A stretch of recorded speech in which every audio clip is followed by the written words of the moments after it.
Hey y'all, Indigo here, coming at you with the last round of Season 5 Grand Arena Championships. My opponent has already gone by the time I was able to check the board, and he put up a decent score, 1877. Looks like he left me a little bit of room to work, so I'm going to see where he tripped up. I'll go ahead and show you my defenses before we go into his. I hardly ever get to do that, so let me show you guys the teams I put down special for him this round. Start up at the top in the front. I put a Padme out there. She got a hold. And then a Poggle lead droid team. I did that so I can save my Grievous just in case he threw Darth Revan on defense, which he sometimes does. I wanted to be able to have that Grievous nuke counter just because.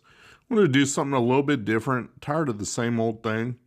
In the back, I just put Ewoks and then Geos. I was hoping that he would burn his Traya on Padme and then get stuck on Geos and they might go a few rounds.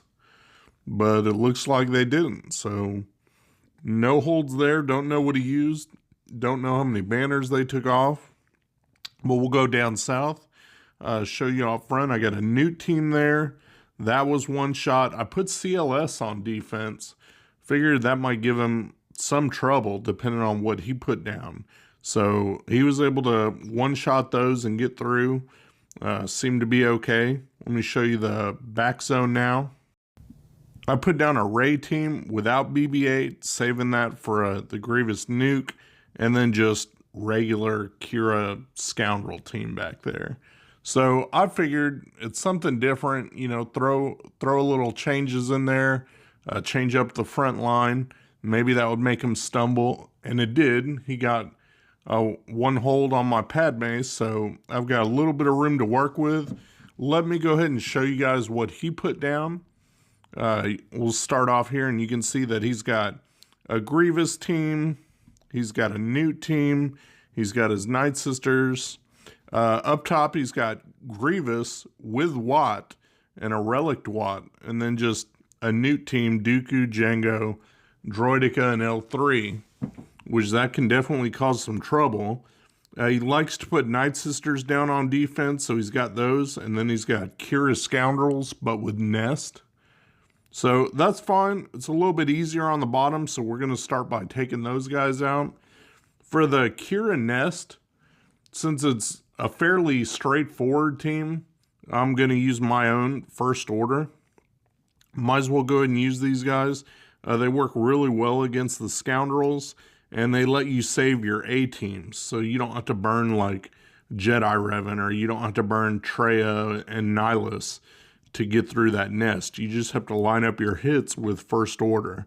So I actually kind of like when they put Nest in there with Scoundrels, makes them kind of wasted, if that makes sense.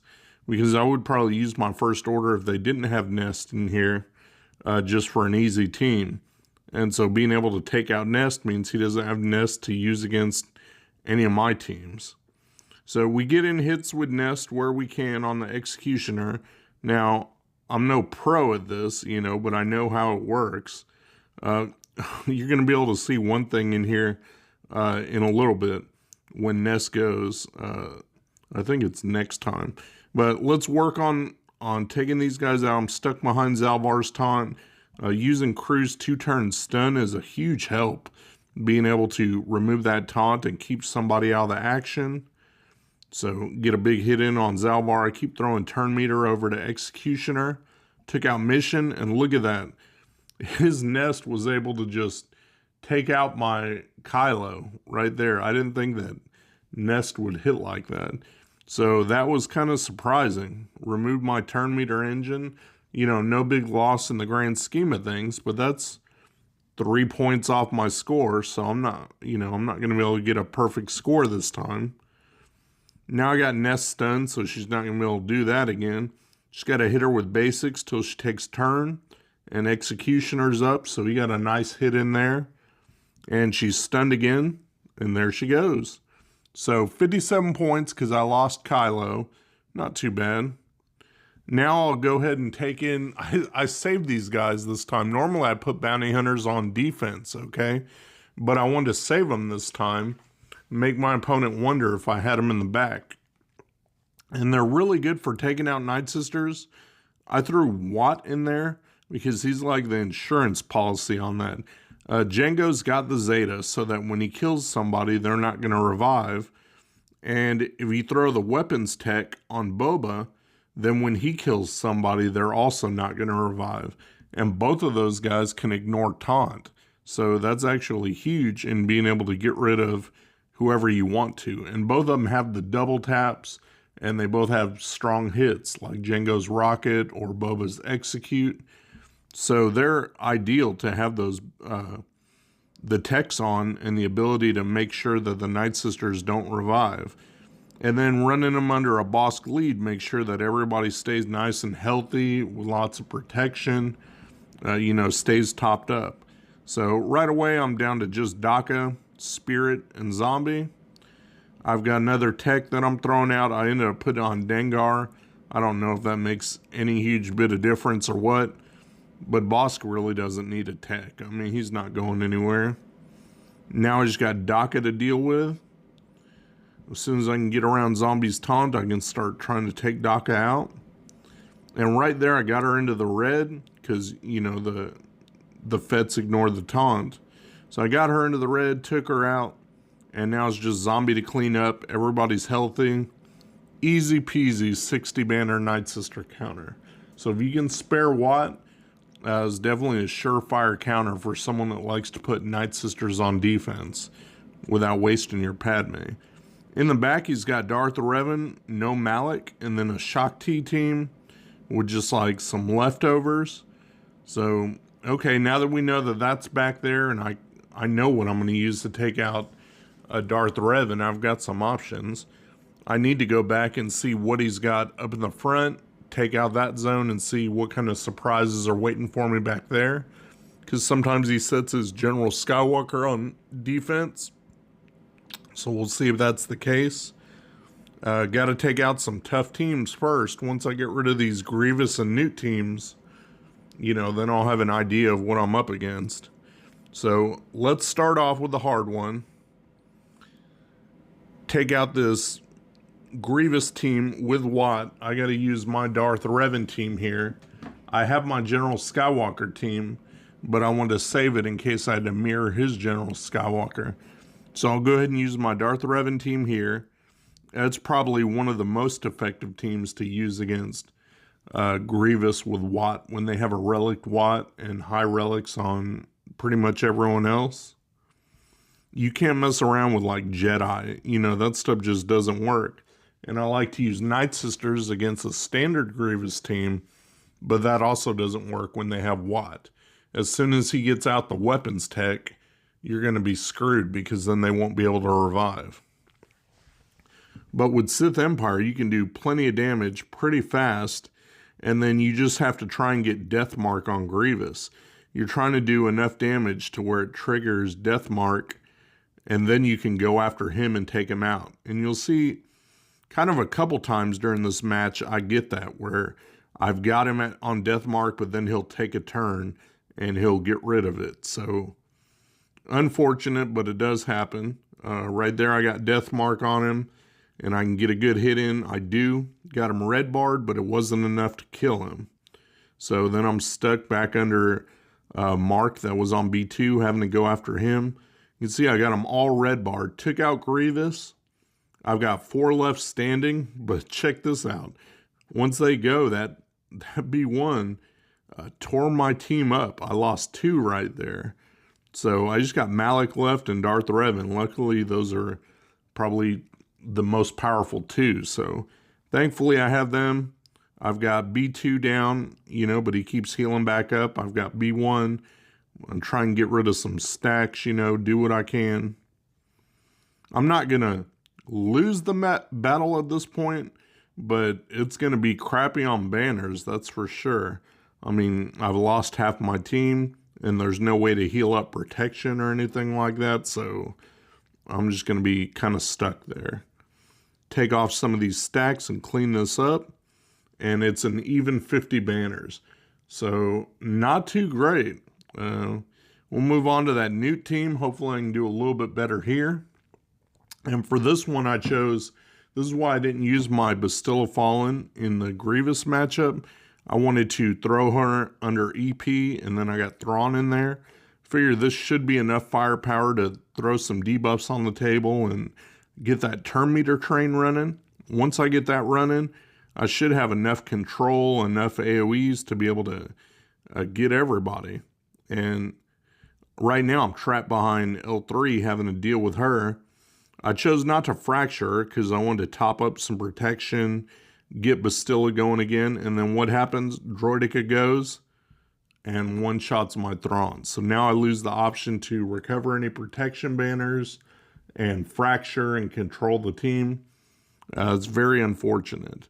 But at least I do have plenty of debuffs on the field. I've still got stuns and ability blocks that can do work for me. So I'm trying to get those in place so that Droideka can't do that again.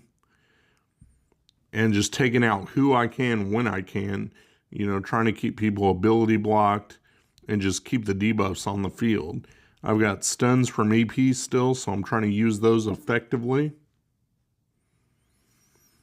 And trying to get Droideka out of there before he causes, you know, any other trouble. I love Tarkin's AoE, being able to take off turn meter off everyone. I got one kill on Newt right there, working on Jango. Throw some more debuffs up and just try to whittle him down a little bit. Got one kill on him, so I think I'm doing pretty good there. Keep working on Jango. And right there, he took out my EP. So again, it's hurting on banners. And he gains his protection back and his bounty hunter's resolve. So that just sucks. It's like that kill I made never happened. So now I'm down to just Jango and Newt. Gotta try and kill him. I got one death on Newt already, trying to get him down. So I don't have to worry about extortion, anything like that. He's all debuffed to hell though, so at least that's good, I guess. And there he goes. He died to dots. So good enough for there. Now I just got Jango to kill. Got 3 left. Not the best banners in the world for sure, but got it done. 52 banners. Luckily, my opponent left me a little bit of wiggle room, but it was not pretty. Not at all. All right, let me show you what he's got up top back there. You can see it's just a first order team, but he's got Malik in there, and then he's got Bosk-led bounty hunters, which is a little bit strange because I'm sure if he checks the stats, like my imp troopers will get an easy 60 banners there. So I might as well go ahead and use them. I've got plenty enough teams to use to get rid of now his back zones, but I'm going to still use imp troopers because they're pretty much a guaranteed 60 banners. I go first, do what I normally do, focusing on IG since he's the weakest one. Use my AoEs. His bounty hunters are kind of tanky, but I had a chance to throw a death mark on Bosk right there. It's a little early. Maybe I should have saved it, but I got him taken out. And once he goes, I mean, it's just pretty easy. You're just cleaning up the team. And once I get some AoEs, I'll be able to hit Dengar, even though he's under stealth. So there we go. And I was able to heal back up, get my 60 banners. So done with that, and I didn't have to burn a good team. Now for that FO with Malik. I had the teams to burn, so might as well not take chances, and I need to try and get as good of banners as I can. So I've got my Jedi Knight Revan team. That should easily be able to take out Malik, you know, because he does add a lot to that team. I think you wouldn't be able to mirror match your own regular first order, or it may be difficult. I don't know. I think I'd like to try that, honestly, just to see if FO with Malik is much better than a regular FO if you were the player and you're trying to take out the AI controlled version. I think you could do it if you know what you're doing. But I have Jedi, so might as well use them and not worry about it. I've got Jedi Knight Anakin here. It's because I put Yoda in his place on the Padme squad on defense. So I have him, might as well use him. He's also good with that healing immunity, being able to keep Malik from healing himself back up. We got plenty of heals from my Hermit Yoda. Got ability blocks from Bastilla, so I'm doing good. Down to just Malik. Just got to get him taken out. Pretty good on banners. So we'll send Revan over there with Anakin. Get some good hits in on Malik. And even though he's in the red, he's still putting up quite a fight. Like, he doesn't want to die. Heal up a little bit more. Hit him again. He still doesn't die. It gets a little frustrating. Hit him again. He still doesn't die. Now I can dogpile him. Finally, he goes down. And I get 59 banners. So not too bad there. All right. I've done the math. I've got like 21 banners of leeway. So I need to either be really efficient and not drop any battles, or I can drop one, but I got to be perfect on the other then. So I don't want to do that. I'd rather just one-shot everything and have some banners leeway for health and protection. So I'm going to go ahead and just use my General Skywalker to take out his Darth Revan. This is where I could have used my Grievous nuke team. I did have it in reserve, and I thought about using it. I think if I would have had more room where I could have dropped a battle, I would have probably used it, but at the end of the day, I do still want to win this match and get better rewards, get a Zeta mat or whatever. It's not the finals. The opponent that beat me in round 1 is in the finals against his guy. Interesting fact, I have only lost 2 matches this go-around, this whole season. I've only lost 2 matches, not counting this one. A little bit of a spoiler. I do end up winning this. You see me taking these guys out. I'm not going to lose the battles. It's just a matter of banners. So, spoiler alert, I do beat this guy. I've only lost 2 matches. Both were to the same guy, Strubs from Maw. He's just a better player, better roster, way better mods. And losing both of those and just not doing enough of the feats keeps me out of Kyber by like 2,000 or 3,000. It's ridiculous with the scoring this round. Like, I did the math, and had I gotten those 2 1,000 point win bonuses, I would still be short on Kyber just because of the clears that I've gotten and, getting stuck in that one match. I mean, things like that come to bite you in this map in particular when the point margin is really tight. And there weren't a lot of feats that we got that you just accidentally get, you know what I mean? Like the undermanned or using whatever, putting this many debuffs on the field, things like that. So it was probably my best record, I would say, for all the seasons I've done. 10-2 is not too bad, but it's not good enough for Kyber. So, okay, who cares? So here's me wrapping up the end of this battle. You can see he's just got Wampa there, Zaris left. Obviously, I'm not going to lose. I don't get a chance to use my Savage, his big special. I like where he one-shots them when they hit 50% health, but it just doesn't work out that way. So I've got Wampa left to take out. No big deal when it's just him by himself, and I've got relicked up characters, and he's only G12. So we'll do a big hit on him. Knock him down a few. Got Scion to close the deal, take him out. 54 banners for that. Done and dusted. Clean the board. 1887 to his 1877. And I got to try a couple different teams, have a little bit of fun here. Hopefully you guys enjoyed it, seeing some of the different matchups. And I guess we'll do it again next time they start up the next season. We'll see if it's got ships or whatever in it, and we'll go from there. We'll catch you guys later. Shout out to my buddy Mikayas. He runs a modding service. He'll go through, make sure you got the right squad compositions and the right mods on the right characters. Give your account a real nice tune-up. I'll put the link to his Discord in my description. Go ahead and check him out. Tell him Indigo sent you. Thanks for watching my video, guys. If you enjoyed the video, please give me a thumbs up, subscribe, share your comments down below, and hopefully you'll check out my other videos on my channel. Peace.